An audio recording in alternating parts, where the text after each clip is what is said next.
स्वतंत्रता दिवस के सुहानी भोर में मैं आर के दुबे, मैं मेरी और एडंकल परिवार की ओर से आप सबको स्वतंत्रता दिवस की हार्दिक शुभकामनाएं देता हूं। फ्रेंड्स, जैसा कि हम बात करें कि आज हम भारत में 77वें स्वतंत्रता दिवस का हर्ष और उल्लास के साथ सेलिब्रेट करने जा रहे हैं। इसको एक बड़े उत्सव के रूप में मना रहे हैं और हम ये देखते हैं कि आज़ादी के जो आज 77 जो वर्ष हो गए हैं, इन 77 वर्ष में हमने क्या उपलब्धियां प्राप्त की हैं, इन सभी बातों पर आज अपन चर्चा करेंगे। सबसे पहले तो हम ये देखते हैं कि फ्रेंड्स कि आपके सामने एक डेट जो आज निकल कर आ रही है वो है 15 अगस्त। 15 अगस्त ये डेट इतनी इम्पोर्टेंस है रखती है हमारे जीवन में कि हम ये देखें कि हम थोड़े से टाइम पहले अब कोरोना जो काल को हम देख कर आए हैं, जहाँ हम हमारी जो स्वतंत्रता थी यानी बाहर निकलने की, घूमने की आज़ादी, वो सब वहाँ पर पाबंद हो गई थी। तो हम आज उस 200 साल पहले की कल्पना करके देखें कि उस 200 साल पहले व्यक्ति का जो जीवन था वो जीवन किस तरीके का था। उसी आज़ादी को सेलिब्रेट करने के लिए ये 15 अगस्त की डेट निर्धारित की गई थी। और इसके पीछे हम ये देखते हैं कि ये जो डेट थी, डेट की ब्रिटिश के लिए द्वारा ये 15 अगस्त जो दी गई थी, उसके पीछे रीजंस क्या थे। तो मैं आपको थोड़ा सा ये बता देता हूँ फ्रेंड्स कि जो ये 15 अगस्त की जो तारीख थी, ये 15 अगस्त की तारीख इंग्लैंड वालों के लिए एक ऐतिहासिक थी, क्योंकि इस दिन जापान ने, हम ये देखते हैं कि जापान ने अंग्रेज़ों के सामने समर्पण किया था। वो इसलिए किया था क्योंकि जापान सेकेंड वर्ल्ड वॉर में हम ये देखते हैं कि पूरी तरीके से नष्ट हो गया था, ख़त्म हो गया था। तो वैसे आधिकारिक तौर पर जो घोषणा की गई थी वो 2 सितंबर की थी, लेकिन जब जापान के जो राजा थे, उन राजा ने जो अनाउंसमेंट किया था वो 15 तारीख को कर दिया था समर्पण का। इसलिए हम ये कह सकते हैं कि अंग्रेज़ों के लिए ये जो डेट होती है वो बहुत इम्पोर्टेंट हो जाती है। आगे हम बात करें फ्रेंड्स कि ये जो स्वतंत्रता दिवस है, हम उसको ये देखते हैं कि भारत के जो ऋषि मुनि थे, या हम बात करें कि जो हमारे बड़े बड़े ज्ञानी व्यक्ति थे, उन्होंने इस 15 तारीख की जो डेट थी उसको भारत के लिए शुभ नहीं बताया था और वो पूरी तरीके से इसके लिए राजी नहीं थे कि हम इस 15 तारीख को हमारी आज़ादी लें। इसीलिए हम ये देखते हैं कि 14 तारीख की जो मध्य रात्रि है, उस मध्य रात्रि की जो 11 बजे है, उस 11 बजे को एक सत्र बुलाया जाता है और फिर वहाँ पर हमारे जो प्रधानमंत्री हैं, फर्स्ट प्राइम मिनिस्टर थे जवाहरलाल नेहरू जी, उनके द्वारा भारत की स्वाधीनता की घोषणा की जाती है।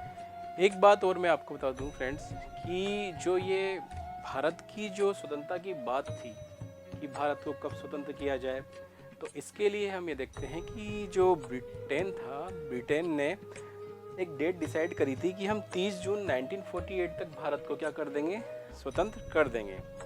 लेकिन हम ये देखते हैं कि 1948 को जहां आज़ाद होना था, जहां स्वतंत्र होना था, तो ये पहले कैसे हो गया कि 1947 में ही हम आज़ाद हो गए। तो इसके पीछे रीज़न ये था कि इंग्लैंड से एक डेकोरेट वायसराय भारत में भेजे जाते हैं, जिनका नाम तो आपको पता है कि अंतिम वायसराय कहलाते हैं वो लॉर्ड माउंटबेटन। लॉर्ड माउंटबेटन जो एक डिकीबर्ड प्लान के थ्रू भारत का विभाजन करने आए थे, उन्होंने यहाँ देखा कि अब हम भारत की जो जनता इतनी अग्रेसिव हो चुकी है, इतनी उग्र हो रही है, तो हम इस भारत को अब ज़्यादा टाइम तक गुलाम नहीं रह सकते हैं। तो फिर यही रीज़न में निकल कर आया कि अब हम भारत को एक लंबे टाइम तक हम आगे नहीं ले जा सकते, उनको हमें पहले ही स्वतंत्र करना पड़ेगा। और ये 15 तारीख की जो डेट थी वो आपके सामने यहाँ पर निकल कर आती है। अब हम बात करते हैं हमारे कुछ ऐसे क्रांतिकारी, या जिन्हें हम कह सकते हैं हमारे राष्ट्र की धरोहर, जिनके कारण ही आज हम इस डे को सेलिब्रेट कर रहे हैं 15 अगस्त को। तो उनमें सबसे पहले बात हम नाम लेना चाहेंगे मंगल पांडे का। देखिए फ्रेंड्स, मंगल पांडे जिन्हें हम कह सकते हैं कि फर्स्ट जो है प्रथम स्वतंत्रता सेनानी माना जा सकता है, जिन्हें हम ये कह सकते हैं कि अंग्रेज़ों पर जो पहली गोली जो चलाने वाले थे वो थे हमारे हमारे मंगल पांडे। इनकी थोड़ी सी मैं आपको बता दूं कि मंगल जो पांडे थे, मंगल पांडे ये बलिया के थे। और हम ये देखते हैं कि 34वीं जो रेजिडेंट नेटिव इन्फेंट्री थी बंगाल की, वहाँ ये एज ए सैनिक थे और वहाँ ईस्ट इंडिया कंपनी में ये वहाँ पर एक सैनिक के रूप में काम कर रहे थे। देखते हैं कि पहले क्या था कि ब्रिटिश के द्वारा जो सेनाओं को जो थे सैनिक, उनको जो बंदूक दी जाती थी वो ब्राउन ब्रिज नाम से जो बंदूक दी जाती थी। लेकिन फिर हमने देखा 1956 के आसपास कि वो एक एनफील्ड P53 नाम की एक बंदूक लेकर आते हैं। P53 का ये था उसके अंदर कि जब भी उस बंदूक को लोड किया जाता था तो पहले उन जो कारतूस थे, कारतूस पे चर्बी लगी हुई थी, जो एक कवर होता है वो चर्बी का बना हुआ था, तो उसको मुंह से छीलना पड़ता था और फिर उससे लोड करना पड़ता था। तो जब बात ये मंगल पांडे और साथी को पता लगी तो उन्होंने इसका पुरजोर विरोध किया। तो हम ये देखते हैं कि वो विरोध इतना बढ़ गया कि मंगल पांडे ने जो अंग्रेज़ थे उन पर फर्स्ट गोली चलाई। तो हम ये मानते हैं कि पहले हमारे स्वतंत्रता सेनानी थे वो ये मंगल पांडे थे। इन्हीं के साथ में कई हमारे स्वतंत्रता सेनानी हुए, भगत सिंह है, सुखदेव है, राजगुरु है। ये कई ऐसे क्रांतिकारी हैं जिनकी बदौलत हम ये स्वतंत्रता दिवस आज सेलिब्रेट कर रहे हैं, मना रहे हैं। बात थोड़ी सी और आगे लेके चलते हैं। विकास में हम देखें तो भारत अपनी आज़ादी के इतने वर्षों में विकास के जिस स्तर को प्राप्त कर चुका है, जिस लेवल पर पहुंच रहा है, एक अद्वितीय है। लास्ट हमने जुलाई 14 को भी देखा है कि हमने चंद्रयान 3 लॉन्च किया है, जो जाकर कहीं ना कहीं भारत की शक्ति को बढ़ा रहा है।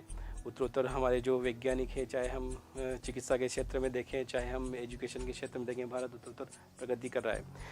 फ्रेंड्स, देखिए कि पाकिस्तान जो हमारा पड़ोसी है वो भी उसी डेट को हम देखते हैं कि आज़ाद हुआ था। लेकिन वहाँ का संविधान बनने में आप देखिए कि संविधान का जब सृजन हुआ वहाँ पर तो उसको बनने में ही 10 वर्ष लग गए थे, जबकि हमारे भारत ने 2 वर्ष 11 माह और 18 दिन में वो संविधान कंप्लीट कर लिया था। तो ये कहीं ना कहीं दर्शाता है कि भारत का जो विज़न है, भारत की जो कैपेसिटी है वो बहुत आगे है। हम ये देखते हैं कि 2048 तक के आसपास भारत पूरे विश्व में अपना नाम रोशन करेगा और हम देखना एक विश्व गुरु के रूप में वापस से उभर कर आएंगे। आगे हम ये देखते हैं कि फ्रेंड्स कि एक नाम और निकल कर आता है, सुभाष चंद्र बोस। सुभाष चंद्र बोस एक ऐसे सेनापति कह सकते हैं जिन्होंने अपनी ही एक फ़ौज बनाई थी और उस फौज का उन्होंने निर्माण किया।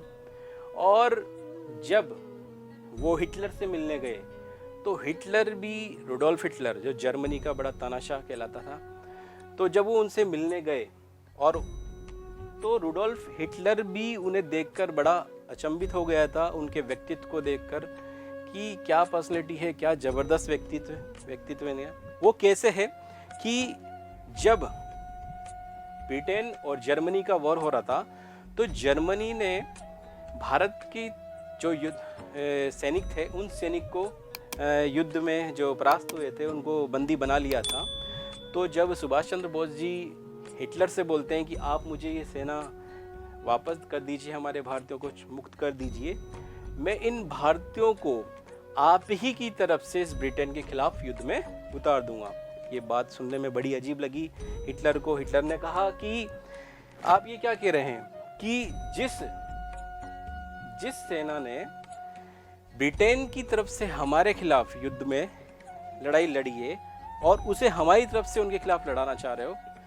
तो ये कुछ बात समझ में नहीं आई, लेकिन फिर भी उन्होंने वादा किया कि आप मुझे ये करने की परमिशन दीजिए और मैं इस चीज़ को करके दिखाऊंगा।